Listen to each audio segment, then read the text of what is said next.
Le succès n'est jamais facile, mais une fois qu'on l'atteint, il est très facile de le perdre. Si on ne fait pas attention, si on le prend comme acquis. Merci d'avoir rejoint FC Leadership Podcast.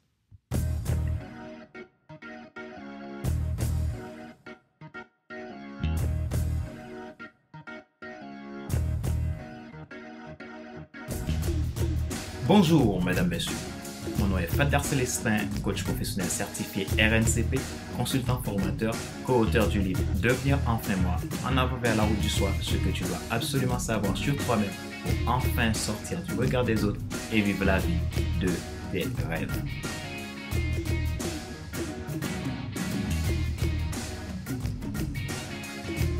Bienvenue à l'épisode numéro 24 de la série FC Leadership Podcast, le podcast de la semaine destiné à ceux et celles qui ont assez de subir la vie et qui veulent passer à l'action même s'ils ont peur pour vivre enfin leur rêve. Dans cet épisode, nous allons prolonger notre regard dans quelques notions des plus importantes que chaque entrepreneur, chaque chef d'entreprise, chaque gérant ou dirigeant doivent comprendre pour garder une institution en bonne santé. C'est un thème que nous allons étudier en deux parties. Aujourd'hui, nous voyons la première partie et la semaine prochaine, dans l'épisode numéro 25, on étudiera la partie 2.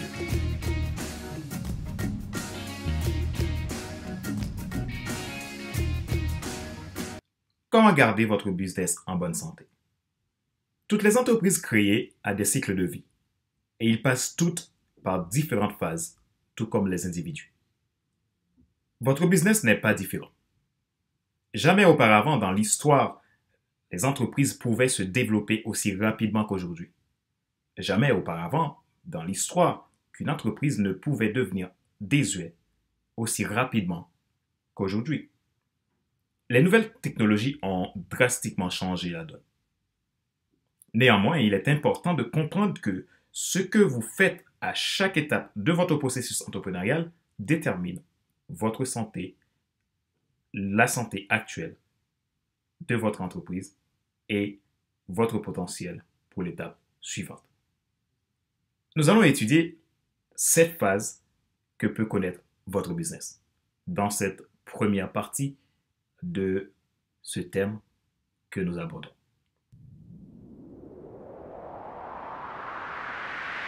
La phase numéro 1, ce qu'on appelle la mise en route.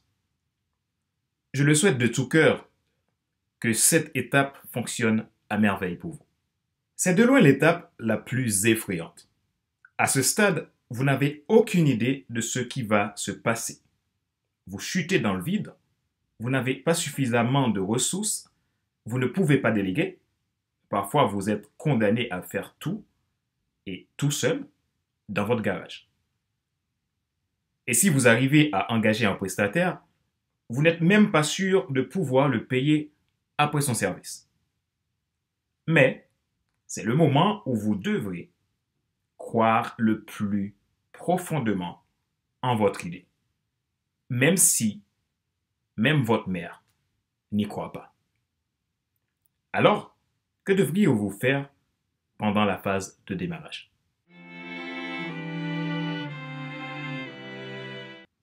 Voici 3 choses que vous pouvez faire.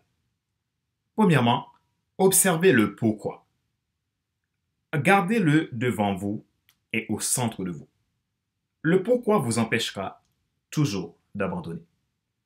Et deuxièmement, travaillez sur le quoi.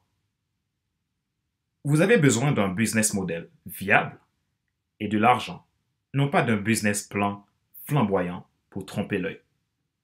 Vous avez besoin de votre premier client. Troisièmement, recherchez le qui. Avec qui pouvez-vous réaliser votre objectif et qui a votre argent en poche? Vous ne trouverez peut-être pas nécessairement les personnes parfaites, mais excluez automatiquement les mauvaises personnes ainsi que les mauvais clients. À ce stade, vous devriez avoir le courage de ne pas transiger sur vos valeurs. Phase numéro 2. respirez et foncez. La joie et la sérénité s'installent à ce stade et ça fonctionne. Dans cette phase, vous commencez bien à vous amuser, les bonnes choses débutent, votre entreprise se développe, vous avez signé votre premier contrat, vous avez obtenu votre premier client. Les affaires vont bon train. Vous prenez des risques parce que vous devez le faire. De toute façon, vous n'avez pas grand-chose à perdre.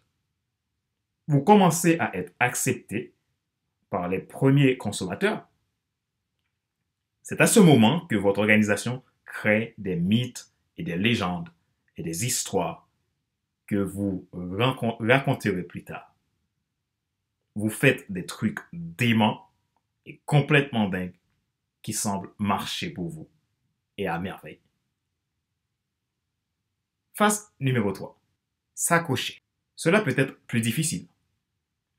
Cette phase est comme une période de crise d'un adolescent complètement maladroit et qui se cherche. À ce stade, vous vous sentez probablement submergé, excité et stressé. Vous avez plus d'opportunités que de ressources, ce qui vous frustre. Vous voyez où vous devez être, mais vous ne savez plus comment vous y rendre. La phase d'accroche est la plus difficile pour un dirigeant d'entreprise et pour deux raisons. La première raison, vous avez dépassé la taille de certains de vos aînés. Vous devez prendre les bonnes décisions pour la pérenniser et pour pérenniser votre système, ce qui implique parfois de couper les liens avec certaines personnes dans votre environnement premier, avec certaines habitudes, etc. Rappelez-vous que ce que vous faites maintenant détermine votre capacité de croissance par la suite. 2. Les chefs d'entreprise sont souvent rebelles par nature. Les fondateurs savent comment démarrer, mais ils ne savent pas toujours comment le maintenir. Dans ce cas, vous devez vous entourer de bonnes personnes et leur donner les moyens pour vous aider à réussir.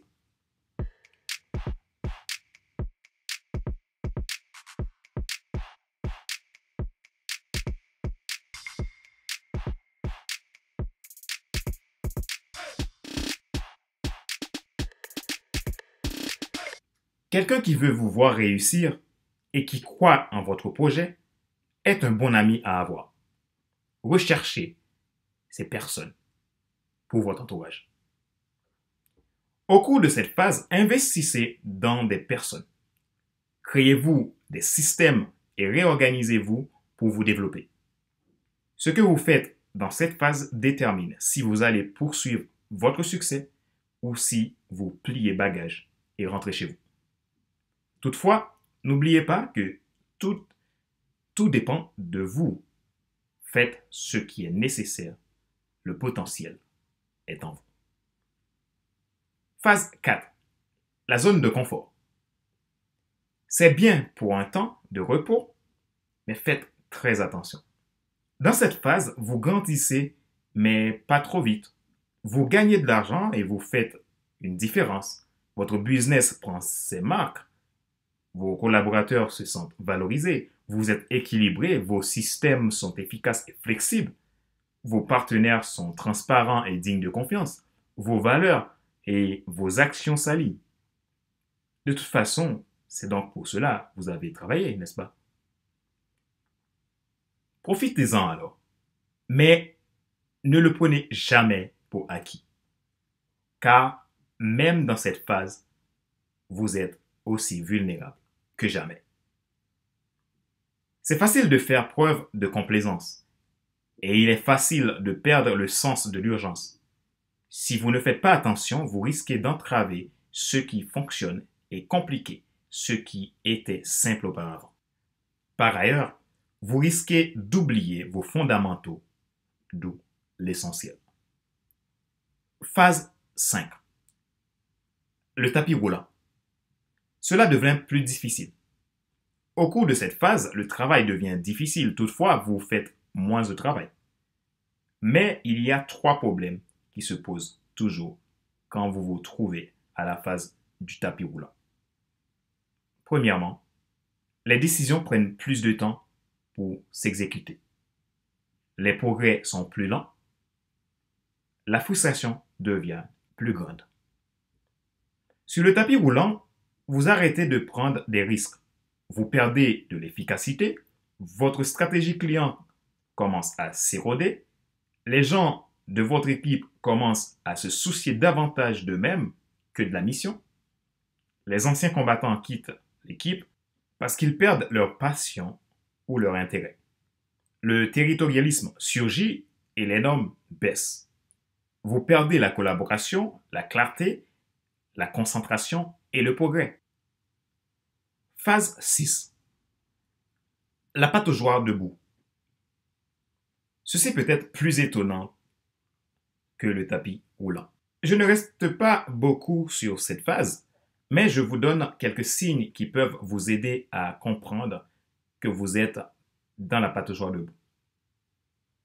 La gestion devient compliquée et étrangle le progrès. Les conventions deviennent plus importantes que les personnes. Les valeurs et les actions ne s'alignent plus. La confiance s'estompe. Le ou les dirigeants nient les problèmes.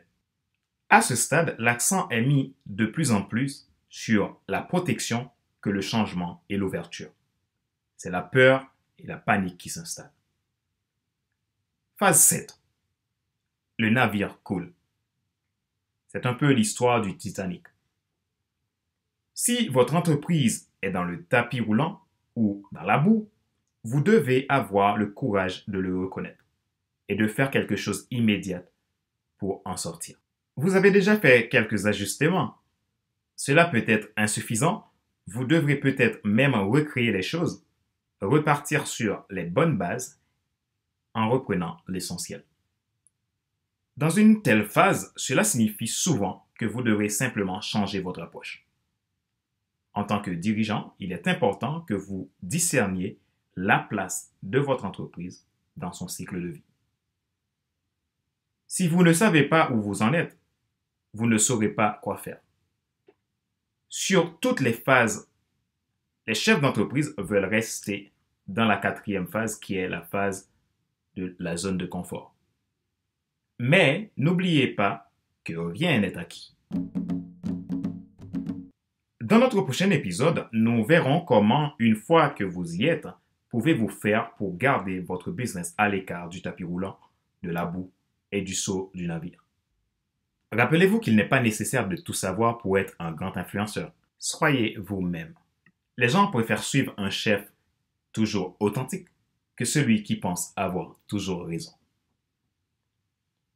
Question de réflexion. Voici un exercice que vous pouvez faire pour devenir un chef d'entreprise qui garde le cap et les bonnes attitudes. Posez-vous les questions suivantes et à votre équipe si vous en avez et répondez-les franchement. Parmi les 7 étapes, dans laquelle êtes-vous actuellement? Quelle est l'action appropriée pour votre phase actuelle? Voici une autre façon de poser cette question. Que devez-vous faire maintenant pour vous préparer à ce que vous voulez à l'avenir? De nombreuses options s'offrent à vous, allant d'une remise à niveau à l'annulation d'un programme pour en construire un autre mieux adapté. Vous devrez peut-être mettre en place un nouveau système délégué là où vous avez des faiblesses pour la croissance ou trouver un moyen de réduire les coûts. La seule garantie est la suivante. Ce que vous vivez aujourd'hui changera bientôt à condition que vous changiez de méthode. La loi de la cause à effet. Nous arrivons à la fin de l'épisode numéro 24 de la série FC Leadership Podcast, le podcast de la semaine destiné à ceux et celles qui en ont assez de subir la vie et qui veulent passer à l'action même s'ils ont peur pour vivre enfin leur rêve.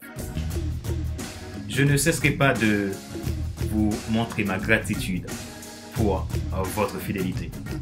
Le fait que vous téléchargez mes podcasts, vous les écoutez et vous me faites vos feedbacks. Merci d'exister, merci parce que vous prenez le temps. d'écouter mes contenus et de me faire vos retours.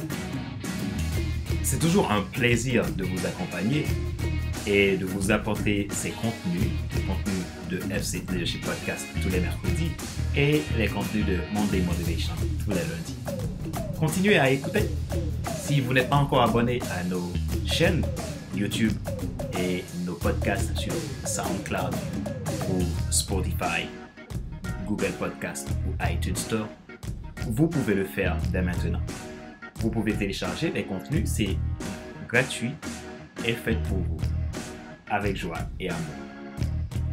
En tout cas, je vous rejoins la semaine prochaine pour l'épisode numéro 25 de FC Leadership Podcast pour terminer cette partie parlant des fondamentaux qu'un entrepreneur doit savoir pour garder son entreprise en bonne santé.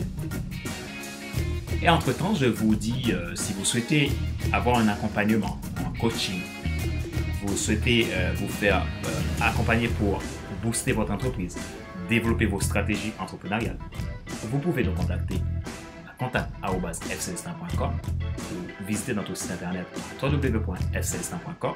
Vous nous laissez un message nous disant que vous souhaitez prendre contact avec nous. Sous 48 heures, je vous répondrai. On essaiera de fixer le rendez-vous pour une première séance qui est offerte 100% gratuit. J'ai mis en place le programme pour les entrepreneurs. C'est le programme, le pack Succès plus Business pour accompagner les entrepreneurs qui souhaitent croître leurs entreprises, acquérir de nouveaux clients, mettre en place des funnels de vente, des moyens pour automatiser leur business. Vous pouvez nous faire part de vos besoins. Nous faisons, à ce moment-là, nous pouvons vous faire un travail de transformation intérieure jusqu'à l'atteinte de l'objectif fixé pour votre business. Si vous avez des blocages dans votre vie, vous souhaitez sortir de ces blocages pour atteindre, réaliser votre projet, n'hésitez pas à prendre contact avec nous. Mon nom est Fader Célestin, je suis coach professionnel certifié RNCP, consultant, formateur, co-auteur du livre « Devenir enfin moi, en avant vers la route du soi », ce que tu dois absolument savoir sur toi-même pour enfin sortir du regard des autres et vivre la vie de tes rêves.